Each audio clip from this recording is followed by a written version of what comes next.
World War II, Korea, Vietnam, Gulf, the war on terrorism. Millions of American soldiers have served, protected, and fought for our country with their own lives. Today, there are more than 26 million veterans in the U.S., but for most returning home from their tour of duty, making the transition back into civilian life is often one of the toughest challenges they face.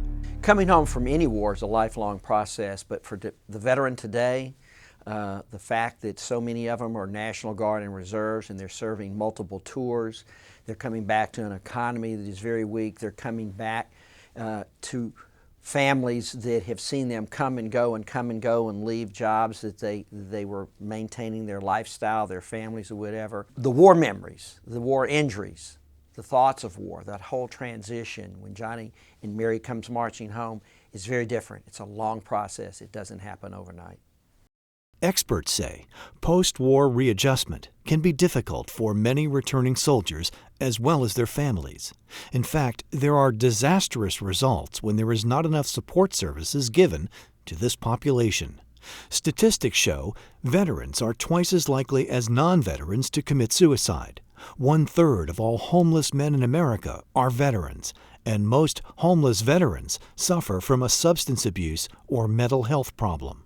1/3 of Iraq War veterans will suffer from a mental health problem such as post-traumatic stress disorder, PTSD. The general public has always thought that the government takes care of its veterans when they come back from war. It's a real misnomer. In fact, the VA itself, even though it may have a lot of tremendous services in it, is overwhelmed. It's never been a premier service. It is a civil servant position. It's the second largest bureaucracy in the U.S. government, and it is not really the health care system for most veterans. Many believe the key to prevent war veterans from falling through the cracks is to provide a variety of support services and resources. One approach is a toll-free crisis hotline that is designed to offer information, support services, and valuable resources to all veterans and their families. The type of calls that we take would range from suicide calls to the VA backlog to setting up claims and education assistance and so forth. But now the most pressing calls that we get would be issues such as financial assistance.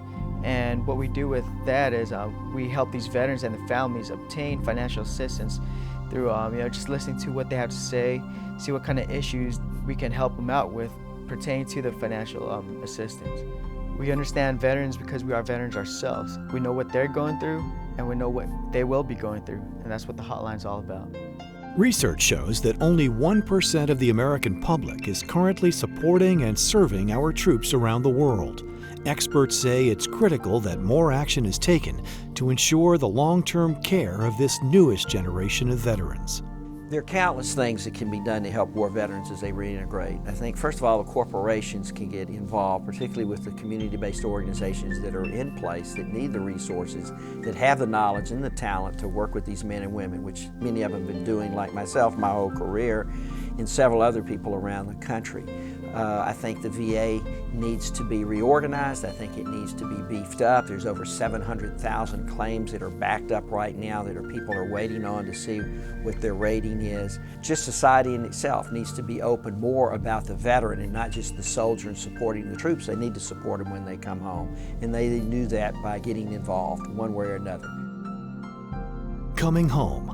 What is supposed to be an exciting time for most American service members returning from active duty can actually be a veteran's most challenging battle.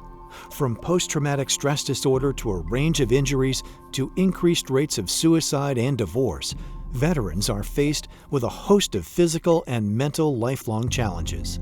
Experts say the proper support from their families as well as government, community, and local agencies is crucial. Since 1985, the National Veterans Foundation, or NVF, has been committed to offering information, support services, valuable resources, and emergency management to help U.S. soldiers and their families. It's the only organization of its kind to provide a national toll-free crisis hotline. The NVF's toll-free number is designed to give veterans and their families and significant others a free number to call, something that they can pick up any phone, anytime, and call. Again, get a live voice, they get a veteran that empathizes and understands what this person is going through. Because as soon as the veteran or the family member starts talking, we're thinking about what do they really need? And more importantly, what do they need? What's available in their community? The National Veterans Foundation believes their live toll-free number plays a part in the solution to help veterans when they return home, but believes more still needs to be done for our forgotten heroes. If everybody would just contribute somewhat to organizations like ours, we are the experts, we know what to do, but we need those resources. We need to be up, we need to be rolling, and we need to be in it for the long run. National Veterans Foundation is meeting the needs of veterans and their families and is continuously focused on expanding their efforts to provide real solutions for these American heroes. For more information about National Veterans Foundation, contact them today or visit their website at nvf.org.